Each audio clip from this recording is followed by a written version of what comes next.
This tutorial is all about how to collage. Collaging is one of the most versatile ways to create art, and it can take a painting and make a mixed media artwork that is really interesting. Essentially, making a collage is taking different materials and attaching it to a new surface. The paper I'm using I created by overlapping watercolor washes of green and various other colors to create depth and texture. If you're interested in making paper just like this, click the video that I've linked above. The key to collaging cactus or succulent leaves is consistent shape. Start by cutting one leaf shape, keeping it organic. That means no straight lines, no triangles. It needs to look like something that would actually grow from a plant.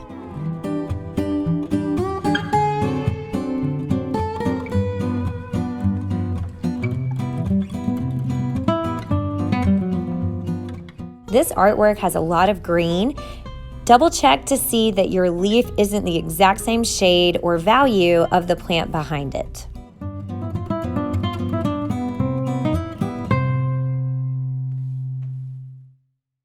Once you're happy with the placement and shape of your leaf, you're going to cut another one, and another one, and another one, and another one until you have filled out your space and it looks like a healthy and vibrant succulent plant.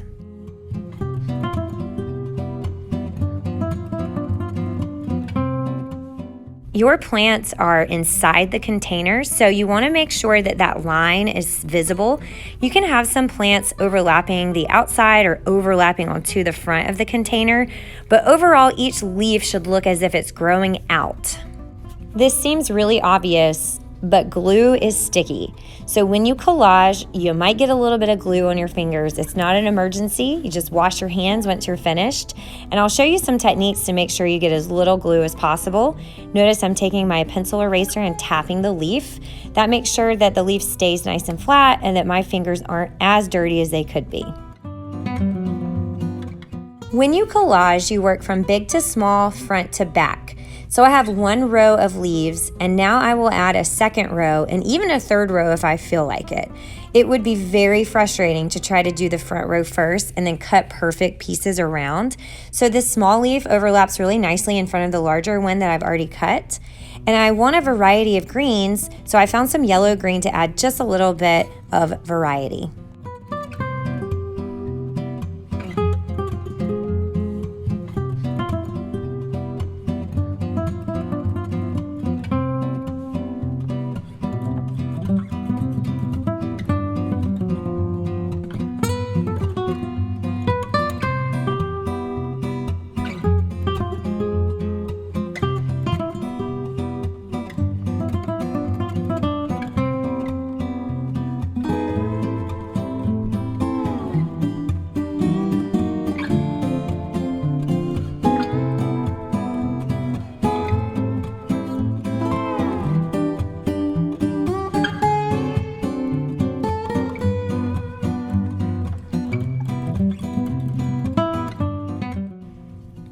One of my favorite things to add are vibrant flowers that contrast the green.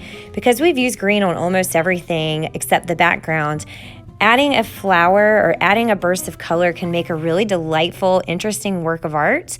So I'm going to find some colors that are very different from my green and make two different styles of flowers. I'm using the same concept I did for my succulent plant and cutting a repetition of the same shape to create an organic flower on top of my smallest cactus plant.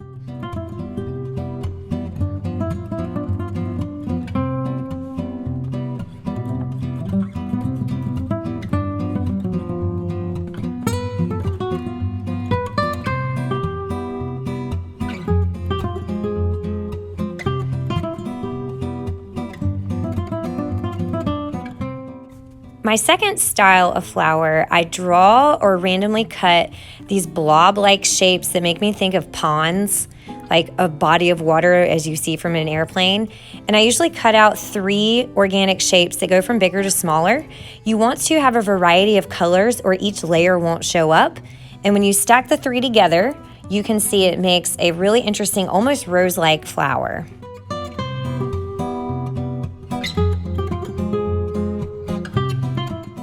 Some people like to draw out exactly what shapes they're going to cut. I find it easier just to cut and adjust with my scissors.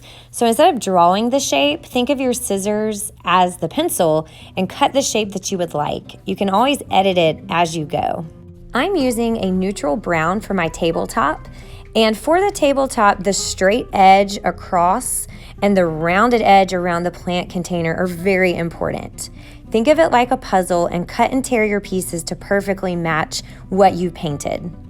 Your collage paper is an excellent way to fix any misstep you made when painting. If you didn't stay inside the lines, if your shadow is an awkward shape, you can use your cut paper to block in the exact shapes that you want everything to be. It's a great way to touch up and really refine your painting.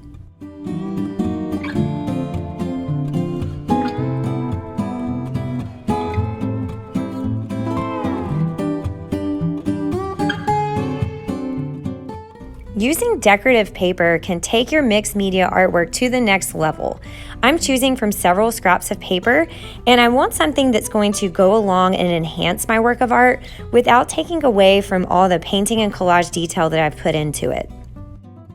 I'm going to put 2 rows of this pattern in a stripe-like arrangement on my container. I do like the gradient I've created, so I'm not going to cover the whole thing up, but I'm just going to add a little bit of decoration to my pot. When adding to your container, keep in mind that it's not a straight line across, but it's a curve. And so anything you add needs to follow that curve motion that you drew so it looks 3D. One of the hardest things about making art is knowing when you're finished. My last video in this series will show how to do acrylic paint touch-ups, how to use cut paper to make your edges nice and neat, and how to refine your work of art to take it to your highest level.